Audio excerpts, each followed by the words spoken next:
Good evening, guys, and welcome back to the classroom with me, Architect Mark.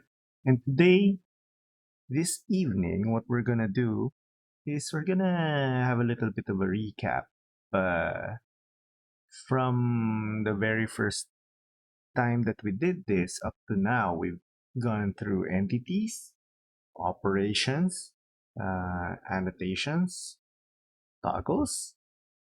If you remember that, toggles. Those are the ones underneath the uh, near the taskbar. Uh, Organization, of course, that's a little bit recent, and then plotting, that was just the last one. Now, that's really almost everything within AutoCAD. So we're gonna go through something a little bit different today. We're gonna go through some navigation, which you already know by the mouse, because that's what the first actual episode was about. But there are some other things there that you might want to learn about and understand, because it does help uh, having these few little tools in addition. And then configuration, so that will allow us to modify our environment if we wanted to. We could do that, especially if it's more pleasing to yourself, your eyes. Uh, so we have 12 minutes here. This is, I think, a lot for this particular episode, but we shall see. So let's head on over to the classroom and get started. All right, so we've got everything configured. I will start the timer and let's go. So navigation within AutoCAD, uh, as a reminder, we have the our mouse. It has a middle mouse button, panning, and then zooming using the uh, scroll wheel. Now, picture this. What if your mouse did not have a scroll wheel? So won't you be able to pan or scroll about? The short answer is you will still be able to. So we will simulate that. Sorry about that. We'll simulate that with this. This is a stylus that I will be using. Let's see if it registers. So you can see that it still registers. Uh, oh, it's gone. Okay, that's a little bit weird. Okay, so the stylus isn't registering uh, as a mouse when I'm within CAD, but outside it does. And let's see, clicking, yeah, sometimes it registers the left mouse button, and then right. I do have a middle mouse button configured here, but we will not be using that. And then our right click is, it works, but it's not registering over there. So going back here, uh, one of the commands to use for navigation around when you don't have a scroll wheel is span, which is speed. Oh, sorry. Uh, when I'm using the stylus, the keyboard pops up. So pan is P, and then spacebar that allows us to pan. The cursor becomes a hand, and let me just get rid of the keyboard again. And we are now able to move about the space, just as if we were holding down the middle mouse button. This is also helpful if and when you suddenly have a problem with your mouse, you can still do CAD. using a mouse that doesn't have a proper scroll wheel. But middle mouse button rarely gets damaged, at least the uh, click functionality. So we can escape or enter away from that command. We can release it. And then the next one we want to go over is zoom because we need to be able to do that also. So let's draw a few things here and then another smaller one and then another smaller one. So, okay, I'm getting rid of my stylus for now and I'm just gonna be using the mouse without the uh, scroll wheel. Okay, so I'm imagining myself in a time when mouse did not have the scroll wheel yet. So you needed the scroll bars here. So anyway, zoom as a command has many different uh, sub commands over here. So we have zoom all, zoom center, dynamic zoom, zoom extents, zoom previews, zoom to scale, zoom to window, and zoom to object.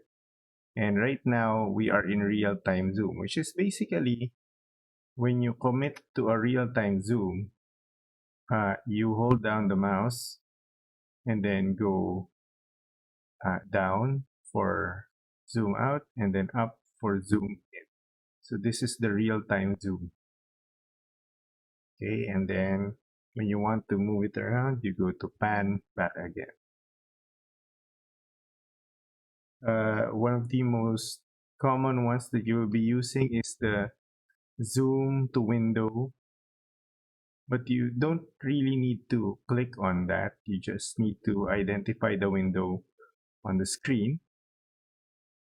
So right now we are zooming to a window and we will zoom to this level here.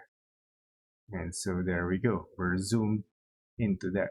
So that's one of the more common zoom states that you will be probably be using. And one of the most useful ones is this next one, which is zoom to extents, which is basically the extent of the drawing. So it zooms to where your outermost entity is located.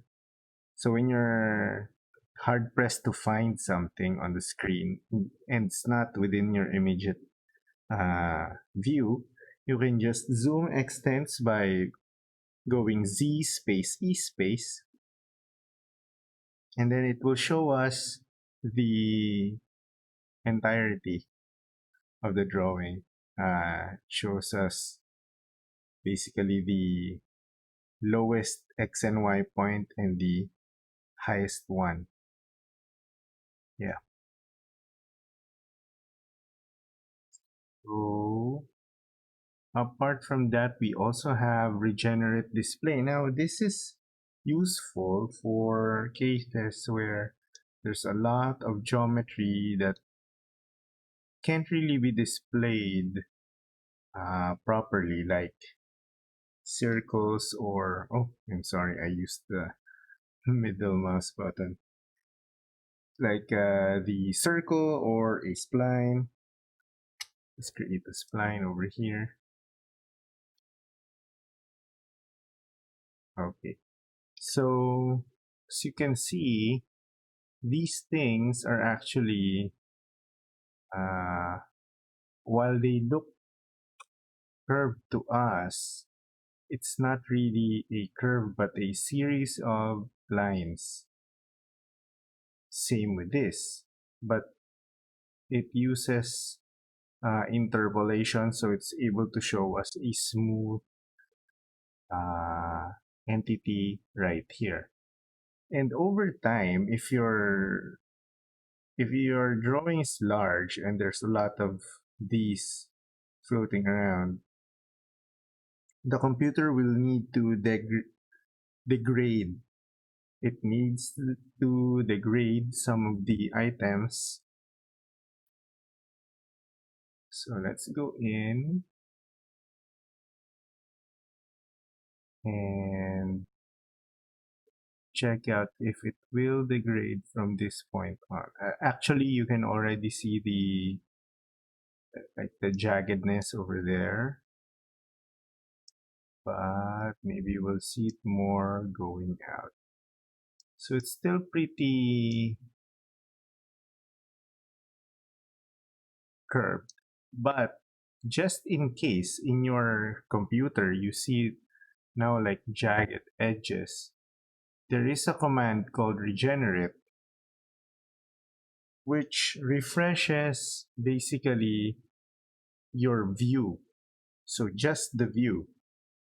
Uh, it makes everything in the view fully unoptimized. So zero degradation in the view. But there is also a command called regenerate all, REA, which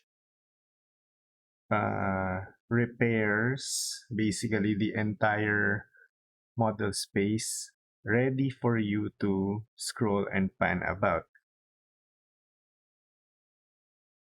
Normally this happens, you need to do this when you've got a lot of imported references within your drawing, and then maybe you're trying to snap to a particular part of the circle, but it doesn't seem like the circle ends there, because when you're very far and the circle is very little, it becomes a diamond,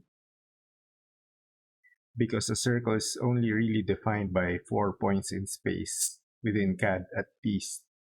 So that's the diameter and the basically the top and bottom, like an ellipse. Uh, but even on all sides. So when you're working on a lot and then it becomes a diamond and you need to see the circle once again, you go to it. Actually, let's try and replicate that here. So we'll zoom into a very small portion here and then create a tiny little circle there. Zoom extends. So right now, if we try to zoom again back into it, still showing us a nice round circle. Maybe because there's very few entities and there's really no need to degrade it at this time. So that's it. We have uh, pan, zoom, and regenerate for our navigational commands. So when you suddenly lose control of your middle mouse button, you know what to do. You can still work with CAD even if your mouse is uh, is not at all cooperative. Even if you're trying to use the trackpad, it's gonna be hard to do a pinch to zoom kind of motion. While that works, you can't be really accurate with that. So with zoom window, you can really pinpoint which area of the drawing you want to be focused on. And so that's our 12 minutes up. And the only thing left is for our configuration commands. And basically that's it. You go through exercises and you would have completed a course on the architectural drafting or architectural communication rather. So I hope you've been able to stay, and do consider subscribing if you found some useful tidbits here and there. I'm sure more of them will come very soon. I will see you guys. Take care. Good night.